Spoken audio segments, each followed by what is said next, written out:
ఈరోజు పేతురు పత్రికలో నుంచి పత్రికను గురించినటువంటి ధ్యానం ఏముండదు, కానీ దాంట్లో ఒక చిన్న మాట దేవుడు నన్ను ప్రేరేపించాడు. దాదాపుగా ఒక 25-30 డేస్ నుంచి ఈ మాటను నేను ధ్యానం చేస్తున్నా. అప్పుడు దేవుడు ఒక 7-8 తలంపులు ఇచ్చాడు. ఆ తలంపులు మీతో పంచుకోవాలని నేను ఆశపడుతున్నాను. అది ఏ మాట అంటే 7వ వచనంలో, ఆయన మిమ్మును గురించి చింతించుచున్నాడు కనుక మీ చింత యావత్తు ఆయన మీద వేయుడి.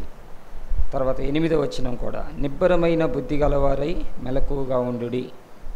మీ విరోధి అయిన అపవాది, ఈ మాట చూడండి, మీ విరోధి అయిన అపవాది గద్దించు సింహము వలె ఎవరిని మృంగుదునా అని వెతుకుచు తిరుగుచున్నాడు. ఈ 2 మాటలు 25-30 డేస్ నుంచి నేను ధ్యానం చేస్తూ ఉన్నాను. అయితే ఈరోజు ఈ 2 వచనాలు, ఆయన మిమ్మును గూర్చి చింతించుచున్నాడు కనుక మీ చింత యావత్ ఆయన మీద వేయండి. నిబ్బరమైన బుద్ధి గలవారై మెలకువగా ఉండుడి. మీ విరోధైన అపవాది ఎవరిని మింగుదనని గద్దించే సింహం వలె వెతుకుతూ తిరుగుచున్నాడు అని ఈ మాటలు ధ్యానిస్తున్నప్పుడు ఒక అంశము దేవుడిచ్చాడు. అంశం ఏంటి అంటే పరిస్థితులను మార్చగలిగినటువంటి దేవుడు.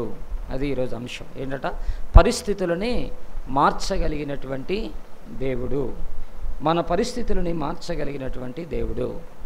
అది ఎలాంటి పరిస్థితులని దేవుడు మారుస్తాడో అనే దాని మీద ఆ విషయాలను మీ ముందుకు తీసుకొని రావడానికి ఇష్టపడుతూ ఉన్నాను. పరిస్థితులని మార్చగలిగినటువంటి దేవుడు అనేటువంటి మాట అంటే దేవుడు ఏమంటాడంటే, మీ చింత యావత్తు కదా, మిమ్మల్ని గురించి చింతించుచున్నాడు కనుక మీ చింత యావత్తు ఆయన మీద వేయండి అనేటువంటి మాట.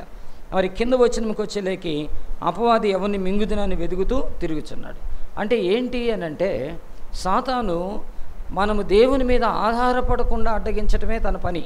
అది మనకున్నటువంటి బాధ, మనకున్న సమస్య, మనకున్న కష్టాన్ని దేవుని మీద వేయకుండా అది వస్తువుల మీదో, మనుషుల మీదో, సమాజం మీదో, సంఘం మీదో, ఇంకొక దాని మీద వేసి మనం బాధపడేటట్టు, మనం హింసపడేటట్టు, మనం కష్టపడేటట్టు చేయటమే అపవాది యొక్క పని అన్నమాట. అపవాది మింగటం అంటే ఏంటంటే, మనకున్న సమస్యని, మనకున్న బాధని, మనకున్న అవసరతని, మనకున్న బలహీనతని, మనకున్న కష్టాన్ని దేవుని మీద వేయకుండా అది మనమే భరించేటట్టుగా, మనమే ఆయన మీద కాకుండా వేరే దాని మీదకి వెళ్ళేటట్టుగా అపవాది వేయటమే అపవాది మింగటం. చూడండి ఎంత విచిత్రమైనటువంటి ప్లానో సాతాంది. కాబట్టి మనకున్న ఇబ్బందిని ఏం చేస్తుందంట, దేవుని మీద వేయకుండా అది మన మీదే వేసుకునేటట్టుగా, మన వాళ్ళ మీదే వేసుకునేటట్టుగా, మనకున్న వాటి మీదే వేసేటట్టుగా చేయటమే అపవాది మింగటం అనమాట. ఇప్పుడు దేవుని మీద మనం వేయలేదు కాబట్టి మన పరిస్థితులు మారటం కాదు, మన పరిస్థితులు మాడటం అయిపోతుంది అనమాట. అది ఈ పదం గుర్తుపెట్టి ఏంటంట, మన పరిస్థితులు మారటం కాదు, మన పరిస్థితులు ఏమైపోతాయి అంట, మాడటం అయిపోద్ది. చిన్నాభిన్నం అయిపోతాం, చిత్రహింసలకు గురవుతాం, మానసిక క్షోభకు గురైపోతాం, మానసిక ఒత్తిడి, ఆధ్యాత్మిక ఒత్తిడి, శారీరక ఒత్తిడి, ఇలా రకరకాలుగా మన షేపులు, మన మాటలు, మన పరిస్థితులు, మన స్నేహాలు, మన బంధాలు తారుమారైపోయే పరిస్థితి దాని ద్వారా ఏర్పడింది అనమాట. కాబట్టి సాతాను అంత భయంకరమైనటువంటి వ్యక్తి, అది గుర్తుపెట్టుకోవాలా. ఈ సాతాను ఏం చేస్తుందయ్యా అంటే, మనం దేవుని మీద మన భారాన్ని, మన చింతను వేయకుండా చేసినప్పుడు తద్వారా అపవాది చేసే పని ఏంటంటే, మన యొక్క వ్యక్తిగత సాక్ష్యాన్ని దెబ్బతీస్తాడు. చూడండి, మన సాక్ష్యాన్ని దెబ్బతీస్తాడు, అంతేకాదు మన ఐక్యతని దెబ్బతీస్తాడు, మన మంచితనాన్ని దెబ్బతీస్తాడు, మన కుటుంబాన్ని దెబ్బతీస్తాడు, మన వ్యాపారాన్ని దెబ్బతీస్తాడు, మన పరిచర్యని దెబ్బతీస్తాడు, మన సంఘాన్ని దెబ్బతీస్తాడు. అన్నిటిని కూడా చిన్న భిన్నం చేసే పరిస్థితి అపవాదుకుంది. ఎందుకు? మన సమస్యని దేవుని మీద వేయకుండా ఏం చేస్తాము, స్నేహితుల మీద వేస్తాం, తల్లిదండ్రుల మీద వేస్తాం, భార్య మీద వేస్తాం, భర్త మీద వేస్తాం, లేకపోతే ఇరుగు పొరుగు వారి మీద వేస్తాం, లేదా డబ్బు మీద వేస్తాం, ఇంకొక దాని మీద మన సమస్యను వేసి దీని ద్వారా మనం సెట్ అవ్వచ్చు, దీని ద్వారా మనం దారిలోకి రావచ్చు, దీని ద్వారా మనం జయించవచ్చు అని మనము చేసే ప్రయత్నాలు దేవుని వైపు వెళ్లకుండా అపవాది చేయటం ద్వారా జరిగే పరిస్థితులు అంత ఘోరమైనగా ఉంటాయన్నమాట. కాబట్టి మన యొక్క పరిస్థితిని కానీ దేవుని మీద వేయగలిగితే, ఎందుకు ప్రభువు చెప్పాడు, మీ చింత యావత్ ఆయన మీద వేయండి, ఆయన మీ గురించి చింతించుచున్నాడు అని ఈ మాటని జ్ఞాపకం చేశాడు. బైబిల్లో చూడండి, హాగరు తన చింత దేవుని మీద వేసింది కాబట్టి కదా. అందుకే దేవుడు ఏమన్నాడు, చిన్నవాని మొరని నేను విన్నానంటాడు. కాబట్టి దేవుని మీదకి ఆ చింతని తీసుకెళ్ళింది కాబట్టి దేవుడు అన్నాడు, నువ్వెందుకు అటు ఇటు తిరగటం, నువ్వెందుకు అటు ఇట్లా చేయటం, ఇదిగో నేను విన్నాను ఆ ప్రార్థన అని వారి స్థితిని, వారి గతిని మార్చిన దేవుడిగా మనకు కనబడుతున్నాడు. ఏలియా తన చింతని దేవుని మీద వేశాడు కాబట్టి దేవుడు ఏం చేశాడు, ఏలియా జీవితాన్ని ఒక అద్భుతంగా మార్చేశాడు దేవుడు, ఒక అద్భుతంగా మార్చేశాడు దేవుడు. అబ్రహాము తన చింత దేవుని మీద వేశాడు కాబట్టి అబ్రహాము జీవితాన్ని దేవుడు ఒక అద్భుతంగా మార్చినట్టుగా మనం చూడగలం. మోషే తన చింత దేవుని మీద వేశాడు కాబట్టి దేవుడు ఏం చేశాడు, తన పరిస్థితులన్నింటిని కూడా ఆశీర్వాదకరంగా మార్చినట్టుగా మనం చూడగలము. చూడండి, దేవుని వాక్యంలో ఇలా చెప్పుకుంటా పోతే, మీరు కూడా వెతకండి, ఇలా చెప్పుకుంటూ పోతే ఎన్ని విషయాలు కదా. ఎవరైతే తమకున్న నష్టాన్ని, తమకున్న కష్టాన్ని, తమకున్న బాధని, తమకున్న బలహీనతల్ని, తమకున్న ఇబ్బందుల్ని దేవునికి అప్పగించగలుగుతారో, దేవునికి చెప్పగలుగుతారో, దేవునికి ఇవ్వగలుగుతారో వారి స్థితిగతులను మార్చగలిగినటువంటి వాడు దేవుడు. మీ చింత ఆయన మీద వేయండి అన్నాడు. అంటే దేవుని మీద వేసినప్పుడు ఎంతగా దేవుడు మారుస్తాడు అని అంటే, ఇప్పుడు చూడండి కొన్ని మాటలు చెప్తాను. నాకు ప్రాసలాగా చెప్పటం అలవాటు, ఆ పదాలన్నీ కూడా, అందుకే ఇలా వాడుతూ ఉన్నాను. మొట్టమొదటి మాట ఏంటంటే, ఒక్క చేప కూడా రాత్రంతా ప్రయాసపడితే ఒక్క చేప కూడా పడినటువంటి వ్యక్తి యేసయ్య మీద భారం వేయగానే ఏమైందంట, విస్తారమైన చేపలు. పరిస్థితి మారిపోయింది, స్థితి మారిపోయింది. చూస్తారా మాట, లూకాసు వార్త 5వ అధ్యాయము 3వ వచనం. ఆయన దోణిలలో సీమోనుదైన ఒక దోణి ఎక్కి దరి నుండి కొంచెం త్రోయమని అతనిని అడిగి కూర్చుండి దోణిలో నుండి జనసమూహమునకు బోధించుచుండెను. ఆయన బోధించుట చాలించిన తర్వాత, నీవు దోణిను లోతునకు నడిపించి చేపల పట్టుటకు మీ వలలు వేయడని సీమోనుతో చెప్పగా, సీమోను ఏలినవాడా, చూడండి, ఏలినవాడా, రాత్రంతయు మేము చేపలు పడితేమి కానీ మాకేమీ దొరకలేదు, అయినను నీ మాట చొప్పున వలవేతునని ఆయనతో అనెను. చూడండి, ఆయనతో అనెను. ఆయనను నీ మాట చొప్పున అంటే ఆయనకున్న ఆ బాధ, ఆ దిగులు, ఆ వేదన, అయ్యో రాత్రంతా వల వేశామే. ఒకవేళ పేతురు ఇలా అనుకొని ఉంటాడేమో, ఆ మాటలన్నీ రాయబడలేదేమో కానీ, ఎందుకంటే యోహాను సువార్త 20వ అధ్యాయంలో అంటాడు కదా, ఆయన ఎన్ని మాటలు రాస్తే ఈ భూమి ఆకాశం కూడా సరిపోదు అన్నాడు. ఇంకా కాన్వర్జేషన్ అంతా రాయలేదేమో కానీ రాసిన మాటల్లో నాకు ఏమనిపిస్తుందంటే, ఆ రాయని మాటల గురించి నేను ఆలోచించినప్పుడు, ప్రభువా, రాత్రి నా జీవితంలో, ఇన్ని సంవత్సరాలు నా జీవితంలో, నేను పుట్టినప్పటి నుంచి ఈ సముద్రంతో నాకు పరిచయం ఉంది. నేను పుట్టినప్పటి నుంచి మా నాన్న నన్ను ఈ సముద్రంలోకి తీసుకెళ్ళాడు. నాకు ఎక్కడ చేపలు ఉంటాయో తెలుసు, ఏ వాతావరణంలో ఉంటాయో తెలుసు, ఎట్లా వలేస్తో పడతాయో తెలుసు. అయినా నా అనుభవంలో ఇన్ని సంవత్సరాల్లో ఒక్క చేప కూడా పడని రోజు ఏదైనా నా జీవితంలో ఉందంటే అది ఈరోజే ప్రభువా, అది ఈరోజే ప్రభువా. చూడండి ఎలాంటి పరిస్థితి. ఇన్ని సంవత్సరాల నా ఎక్స్పీరియన్స్లో, ఇన్ని సంవత్సరాల నా అనుభవంలో అసలు నీకో సంగతి చెప్తాను ప్రభువా, అది ఏంటంటే అసలు చేపలు పడనటువంటి వాతావరణం ఉంటే అసలు మేము చేపలకే పోము. చాలాసార్లు చేపలు మానుకున్న దినాలు మా జీవితంలో ఉన్నాయి. చాలాసార్లు ఈ క్లైమేట్కి చేపలు పడవు, ఈ వాతావరణము చేపలు రావు, ఇప్పుడు మనం వేసినా కూడా వలలు అనవసరం అనుకొని ఇంటి దగ్గరే ఉన్న రోజులు చాలా ఉన్నాయి. కానీ ఈ వాతావరణాన్ని చూస్తే చాలా చేపలు పడే వాతావరణమే కానీ ఒక్క చేప కూడా పడలేదు ప్రభా, ఇలా అనుకొని అంటాడు. ఇలా అనుంటాడేమో అనిపించింది కదా. కొన్నిసార్లు మన అనుభవంలో నేను ఎప్పుడు ఇలాంటి మాటలు వినలేదు, నేను ఎప్పుడు ఇలాంటిది ఫేస్ చేయలేదు, నేను ఎప్పుడు నా జీవితంలో ఇట్లాంటి మనుషుల్ని చూడలేదు, ఇట్లాంటి స్వభావాన్ని చూడలేదు, ఇట్లాంటి పరిస్థితులు ఎదుర్కోవట్లేదు అని అనుకొని ఉండొచ్చు. అయినా కూడా నీకు వారి ప్రభువు మాట వింటే, ఆయన మీద నీ భారం వేస్తే ఆయన ఆశీర్వదిస్తాడు. ఒక్క చేప కూడా పడినటువంటి పరిస్థితి, అది కూడా ఏంటి, 1 గంట 2 గంటలో 3 గంటలో ప్రయత్నం చేయలేదు. ఎంతసేపు ప్రయత్నం చేశాడంట, రాత్రంతా ప్రయాసపడితిమి. ఈ మాట చూడాలి. రాత్రంతా వల వేసితిమి కాదు, రాత్రంతా వెతికితిమి కాదు, రాత్రంతా చూస్తున్నామని కాదు, రాత్రంతా ప్రయాసపడితిమి. ఎంతగా ఎక్కడుంటాయి, ఇక్కడుంటాయి, అక్కడుంటాయి, ఇటు కాదు ఇటు, అటు కాదు అటు అనుకొని ఎన్ని ఆలోచనలు చేసి, ఎన్నిసార్లు వల వేసి, ఎన్నిసార్లు వలలాగి, ఎన్నిసార్లు వలను చూస్తే ఒక్కటి కూడా లేదు ప్రభువా, ప్రయాసని చెప్తా ఉన్నాడు. అయినా కూడా నీ మాట చొప్పున. చూసారా మాట, నీ చింత ఆయన మీద వేస్తే, నీ బాధ ఆయన మీద వేస్తే, నీ కష్టం ఆయన మీద వేస్తే, నీ దిగులేంటో ఆయన మీద వేస్తే, నీకున్న సమస్య ఏదో ఆయన మీద వేస్తే, దేవుడు ఏం చేశాడంట, విస్తారమైన చేపలు. చదువుతారా మాట? ఏం రాశాడు? 5వ వచనము, సీమోను ఏలినవాడా, రాత్రంతయు మేము ప్రయాసపడితేమి కానీ మాకేమీ దొరకలేదు, అయినను నీ మాట చొప్పున వలలు వేతుమని ఆయనతో చెప్పెను. వారు అలాగు చేసి ఏం చేశారంట? విస్తారమైన చేపలు పట్టిరి. అందుచేత వారి వలలు పిగిలిపోవచ్చుండగా వారు వేరొక దోణిలోనున్న తమ పాలివారు వచ్చి తమకు సహాయం చేయవాలని వారిని సంజ్ఞలు చేసిరి. వారు వచ్చి చెప్పండి, 2 దోణెలు మునిగినట్లు. ఎంత బాగుందండి!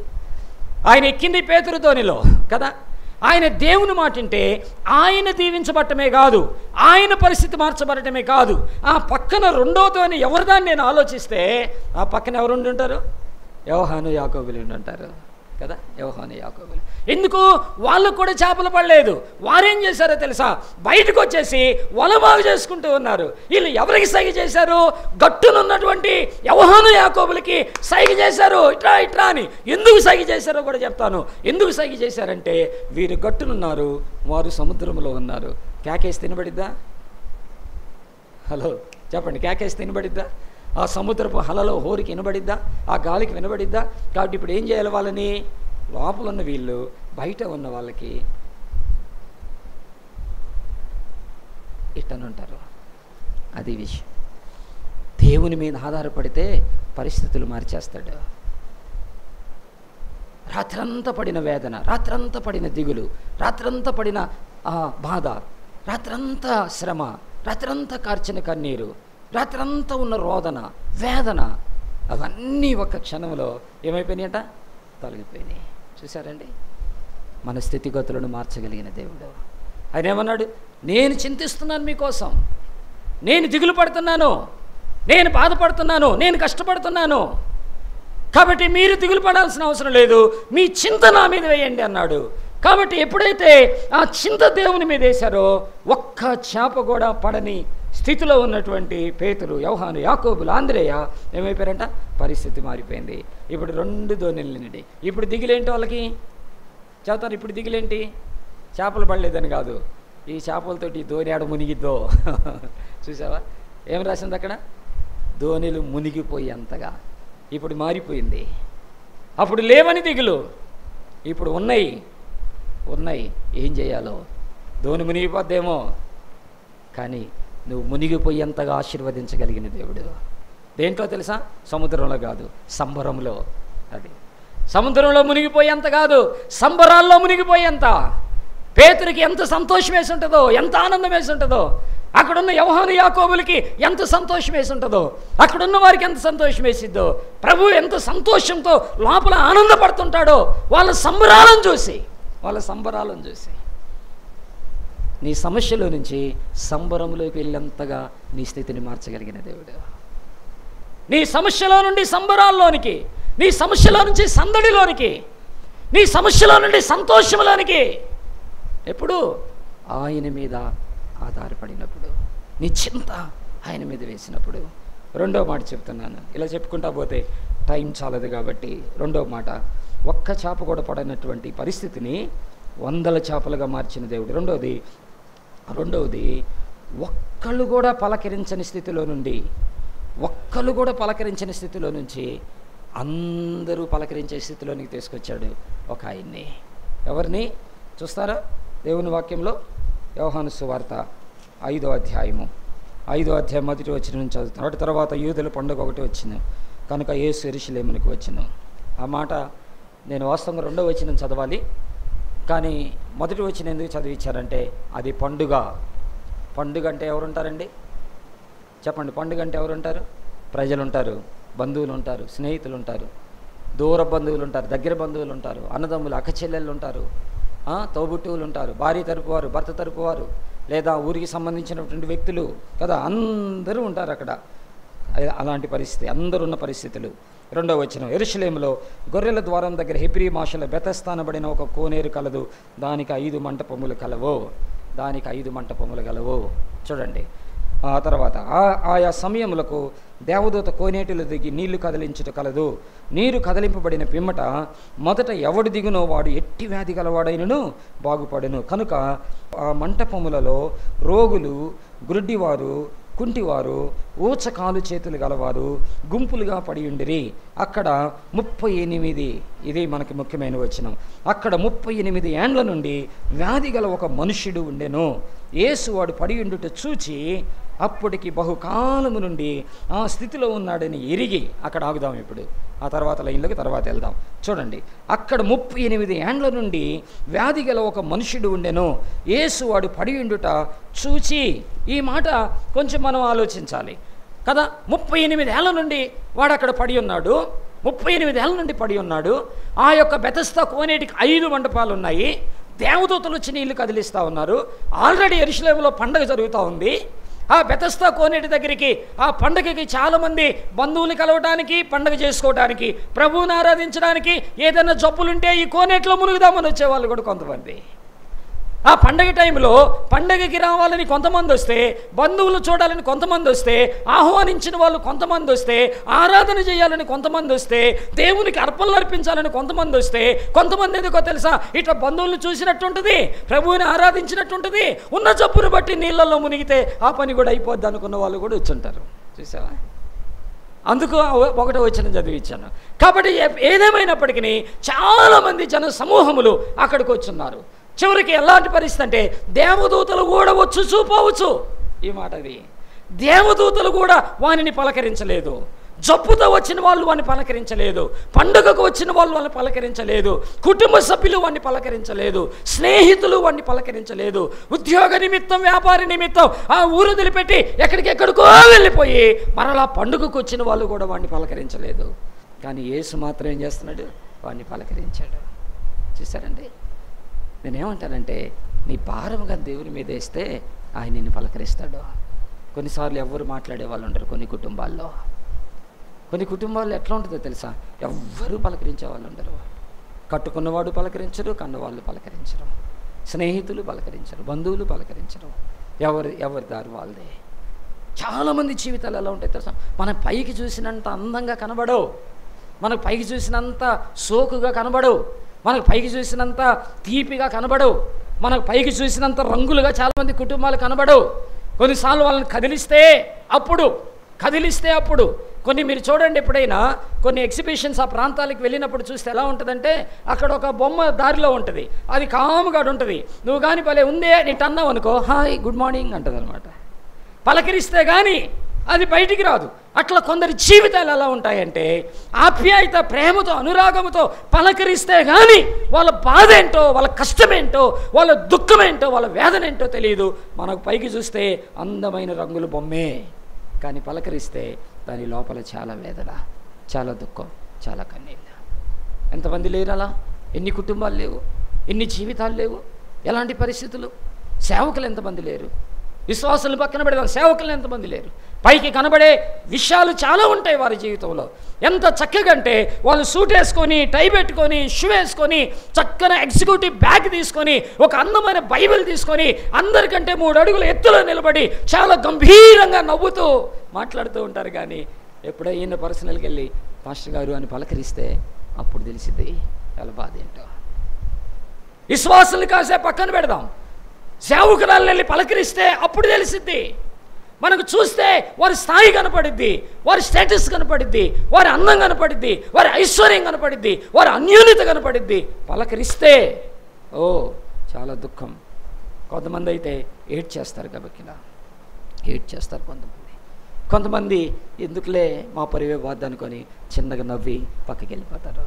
కొంతమంది, ఎంతమంది జీవితాలు లేవాలా, ఎంతమంది బ్రతుకులు లేవాలా. కనీసం ఇతన్ని ఒక్క మాట కూడా పలకరించే వాళ్ళు లేరు. ఎన్ని సంవత్సరాల నుంచి అండి? ఎన్ని సంవత్సరాల నుంచి? 38 సంవత్సరాల నుంచి. 38 సంవత్సరాల నుంచి. ఒకవేళ ఇట్లా అడగొచ్చా నేను? మీ అమ్మని పలకరించి ఎంతకాలమైంది? మీ నాన్నను పలకరించి ఎంతకాలమైంది?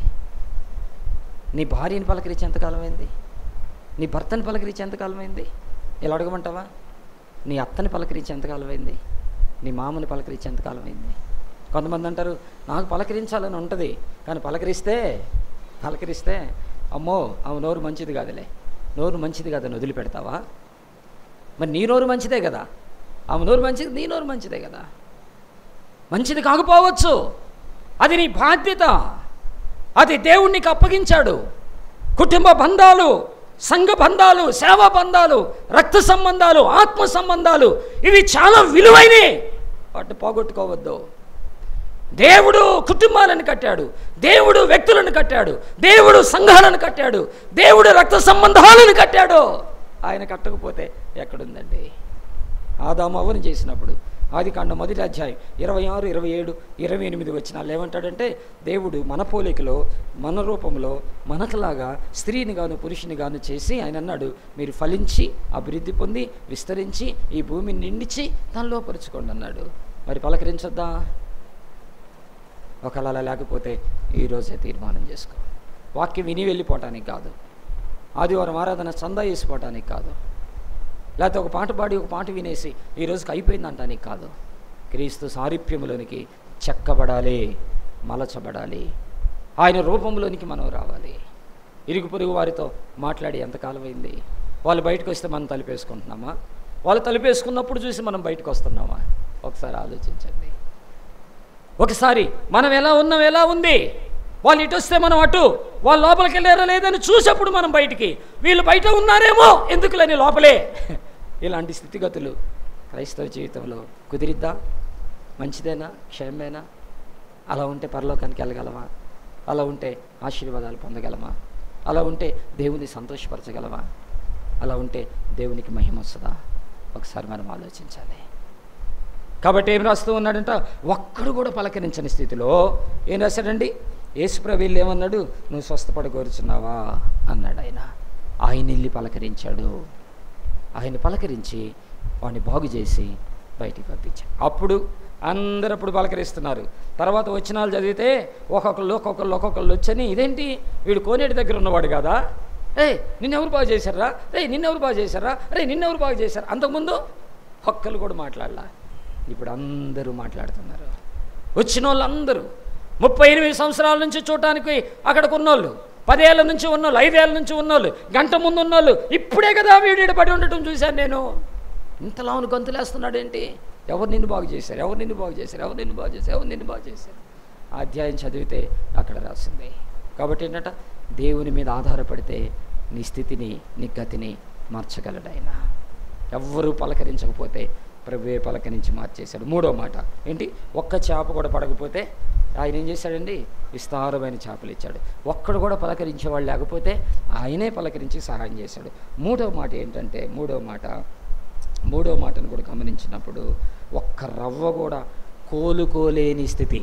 ఈ మాట, ఒక్క రవ్వ కూడా కోలుకోలేని స్థితి అంటే చాలా దీన స్థితిలో, చాలా భయంకరమైనటువంటి స్థితిలో ఆమె ఎంత కృషించి నలిగిపోయిందో, కృంగిపోయిందో, ఎంతగా అల్లాడిపోయిందో. ఒక్క రవ్వ కూడా కోలుకోలేని స్థితి, కొంచెం కూడా తలెత్తలేని పరిస్థితి, కొంచెము కూడా సమాజంలో కలవలేని స్థితి, బంధువులతో కలవలేని స్థితి, ఇలాంటి ఒక్క రవ్వ కూడా కోలుకోలేని స్థితిలో ఉన్న ఆమెని దేవుడు అద్భుతంగా ఆశీర్వదించేశాడు. మార్కు సువార్త 5వ అధ్యాయము చూడండి, 25వ వచనం. 12 ఏళ్ల నుండి రక్తస్రావ రోగం కలిగిన ఒక స్త్రీ ఉండెను. ఆమె అనేక వైద్యుల చేత ఎన్నో తిప్పలు పడి తన కలిగినది అంత వ్యయం చేసుకొని ఎంత మాత్రం ప్రయోజనం లేక మరింత సంకటపడెను. ఆమె యేసుని గురించి విని. చాలు ఈ మాటలు చూసారా? ఇప్పుడు వాటిని స్పెసిఫిక్గా ఒక్కొక్క పదం మనం ఆలోచన చేద్దాం. చూడండి ఏంటట, 12 ఏళ్ల నుండి రక్తస్రావ రోగము కలిగిన ఒక స్త్రీ ఉండెను. 12 సంవత్సరాలు. 1 2 12 అంటే ఏంటి? మన హిందూ సహోదరులు ఏమంటారు? పుష్కరాలు టైం అనమాట. అంటే ఒక పరిపూర్ణమైన ఒక కాలం. చాలా చాలా చాలా దీర్ఘకాలం. 12 ఏళ్ళు అంటే అంత ఆశామాష కాదు. మీరు పిల్లలైనా సరే 12 తర్వాత నెక్స్ట్ ఇయర్ ఏమొస్తుంది? టీనేజ్లోకి వస్తారు. 13, 14, 15, 16 టీనేజ్లోకి వస్తారు. అంటే ఒక లైఫ్ ఒక కాలం, ఒక కాలమంతా కూడా అంత దీన స్థితిలోనికి వెళ్ళిపోయింది, కష్టమైన స్థితిలోకి వెళ్ళిపోయింది. ఒక్కొక్క సంవత్సరం ఆమె ఆరోగ్యము క్షీణించిపోతూ ఉంది. ఆమె ధైర్యం క్షీణించిపోతూ ఉంది, ఆమె బలం క్షీణించిపోతూ ఉంది. ఒక్కొక్క సంవత్సరానికి ఆమె నిరీక్షణ తగ్గిపోతూ ఉంది. ఒక్కొక్క రోజు గడుస్తుంటే ఆమె ధనము అయిపోతూ ఉంది. చివరికి ఆమె ప్రాణము కూడా పోయే పరిస్థితిలోనికి వచ్చేసింది. రోజులు గడిచే కొంది ఆమెకున్న ఆశ పోయింది, ధనం పోయింది, కోరిక పోయింది, ఆమె నిరీక్షణ పోయింది, ఆమెకున్న నమ్మకం పోయింది. చివరికి ఆమె మీద ఆమెకి ఆశ కూడా పోయింది. ఇంకా ఆశ కూడా పోయింది. రోజు రోజుకి క్షీణించిపోతున్నాయి ఆమె ఆశలు, రోజు రోజుకి అడుగంటిపోతున్నాయి ఆమె ఆశలు, రోజు రోజుకి దీన స్థితిలోనికి వెళ్ళిపోయే పరిస్థితి కనబడతా ఉంది. అప్పుడప్పుడు అంటుంటాం కదా, రోజులు గడిచే కొంది ఇంకా నిరీక్షణ లేదు, ఇక హోప్ లేదు, ఇక మారతాడని, ఇక వస్తాడని, ఇక చూస్తాడని, ఇంకొచ్చిద్దని, ఇంకా ఇద్దని అనే పదాలు మనం వింటూ ఉంటాం. కాబట్టి 12 ఏళ్ల నుండి రక్తస్రావ రోగము కలిగిన ఒక స్త్రీ ఉండను. ఆమె అనేక వైద్యుల చేత, కాబట్టి ఈ 12 సంవత్సరాలు ఆమె ఖాళీగా ఏమి లేదు, అనేక వైద్యుల చేత ఎన్నో తిప్పలు పడి తన కలిగిన అంత వ్యయం చేసుకొని ఎంత మాత్రం ప్రయోజనం లేక మరింత సంకటపడిన పదాలు. ఒక్కొక్క మెట్టు దిగిపోతూ ఉంది. డాక్టర్ దగ్గరికి వెళ్ళేటప్పుడు నేను అనుకుంటున్నాను, అమ్మయ్యా ఈ డాక్టర్ అన్నా బాగు చేస్తాడేమో అనుకోని ఆ బాధ అంతా చెప్పుకుంటుంది. ఇంకో డాక్టర్ దగ్గరికి వెళ్ళలేకి ఏం గురించి చాలామంది చెప్పారు కదా, ఖచ్చితంగా ఏం దగ్గర నాకు ఏదో మేలు దొరికింది అనుకొని కొంచెం ఆశతోటి చిగురేసుకొని అక్కడికి పోగానే అది కూడా నీరు గారిపోతూ ఉంది. ఇంకొకళ్ళు ఇక్కడ కాదు ఇదిగో ఈ ప్రాంతం కాదు అక్కడికి పో, ఆ ఊరిలో చాలా స్పెషలిస్ట్ ఉన్నాడు, ఆయన చాలామందిని బాగు చేశాడు నాకు తెలుసు అంటే ఆడికి కూడా ఎంతో ఆశత ఆడికిపోయి ఆ మందులు తెచ్చుకొని ఆడిన తర్వాత అది కూడా పోయింది. ఇలా ఆలోచిస్తే ఎంత భయంకరంగా ఉందో చూడండి.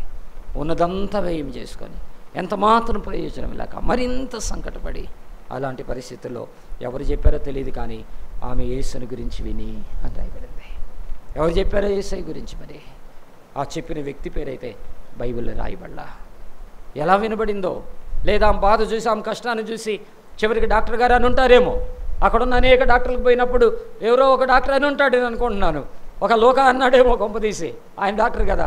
ఓ పిచ్చి తల్లి, నేను కూడా డాక్టర్నే, ఎంతమంది డాక్టర్లు తిరిగానన్నావు, నేను కూడా ఈ జబ్బును బాగు చేయలేను, నాకు తెలిసిన ఒక పరమ వైద్యుడు ఉన్నాడు యేసుప్రభు, ఒక్కసారి ఆయన దగ్గరికి వెళ్ళకూడదా అని డాక్టర్ గారే చెప్పుంటాడేమో అనుకుంటున్నాను నేను. ఎందుకంటే డాక్టర్ గారు సువార్త సేవ చేశాడు కదా, లోకల్ డాక్టర్, ఆయన దేవుని సేవ చేశాడు కదా. కాబట్టి చాలామంది చెప్పుంటారు ఆ డాక్టర్ ఈ డాక్టర్ ఆ స్పెషలిస్ట్ ఈ స్పెషలిస్ట్ అని అన్నీ తిరిగినాక ఇప్పుడు లోకల్ డాక్టర్ గారి దగ్గరికి వెళ్ళుంటే ఈయన ఉంటాడేమో. నేను కూడా డాక్టర్నే, కానీ నా వల్ల కూడా కాదు, నేను పరిచర్య చేసి నమ్ముతున్న పరమ వైద్యుడు ఒక ఆయన ఉన్నాడు, ఒక్కసారి ఆయన దగ్గరికి చూడు. నేను ఆయన డైరీ చూసా, మీ దారిలో వెళ్తున్నట్టుగా నాకు అర్థమైంది, నువ్వు ఆడి దాకా పోవాల్సిన అవసరం లే, ఫీజు అవసరం లేదు, తోడు అవసరం లేదు, నీడ అవసరం లేదు, జస్ట్ ఊరికి వెళ్ళి నువ్వు ఆయన ముఖం కూడా చూపించాల్సిన అవసరంలా, వెనక మామూలుగా వెళ్ళి ఒక అంగి అటు పెట్టుకో, అయిపోద్ది నీ జబ్బు అని అంటాడు. అంతే. ఇంకా ఏంటంట, కొంచెం కూడా ఒక్క రవ్వ కూడా కోలుకెళ్ళని స్థితిలో ఉన్నామే. ఆ వస్త్రపు చెంగుముట్టగానే, రండి ఏమి రాయబడిందో, వస్త్రపు చెంగుముట్టగానే 5వ అధ్యాయము 27వ వచనం, ఆమె యేసుని గురించి విని నేను ఆయన వస్త్రం మాత్రం ముట్టినా బాగుపడుదును అనుకొని నేను చేసిన జన సమూహంలో ఆయన వెనుకకు వచ్చి ఆయన వస్త్రం ముట్టిన వెంటనే ఆమె రక్తధార కట్టిన. నేనేమంటానో తెలుసా, పరిస్థితులు మార్చగలిగిన దేవుడు ఆయన. అంటున్నాడు పేతురు, నీ చింత ఉంది కదా, నీ గుండెల్లో చాలా వేదన ఉంది కదా, చాలా బాధ ఉంది కదా, చాలా దిగులు ఉంది కదా, చాలా కష్టం ఉంది కదా, చెప్పుకోలేకపోతున్నావు కదా, ఇలా అంటారు చూడు పెద్దలు, మింగలేక కక్కలేక ఉన్నావు కదా, ఇదిగో యేసయ్య మీద నీ చింత ఆయన మీదే, ఆయన చూసుకుంటాడు. మంచి దేవుడు అండి మన దేవుడు. ఆయన లాంటి దేవుడి ప్రపంచంలో ఇంకెక్కడా లేడు. ప్రపంచాన్ని మొత్తానికి ఏకైక దేవుడు. మనం ప్రేమించకపోయినా ఆయన మనల్ని ప్రేమించాడు, మనం వెదకపోయినా ఆయన మన దగ్గరికి వచ్చాడు. ఆయనే కోరుకొని పరలోకాన్ని వదిలిపెట్టి, అత్యున్నత సింహాసనాన్ని వదిలిపెట్టి, తండ్రి కుడిపార్శ్వమును వదిలిపెట్టి, దేవదూతల స్తుతిగానాలను వదిలిపెట్టి, రక్త మాంసములు ధరించుకొని మనలో ఒకడి వంటి వాడైపోయి మన కోసం ఆయన వెతుక్కుంటూ వచ్చాడండి. ఆయన మన కోసం అంత మంచి దేవుడు ఆయన. పోనీ మంచోళ్ళ కోసం వచ్చాడా? ఆయన ఏమన్నా నీతిమంతులమా? మనమేమి యథార్థవంతులమా? మనమేం పరిశుద్ధులమా?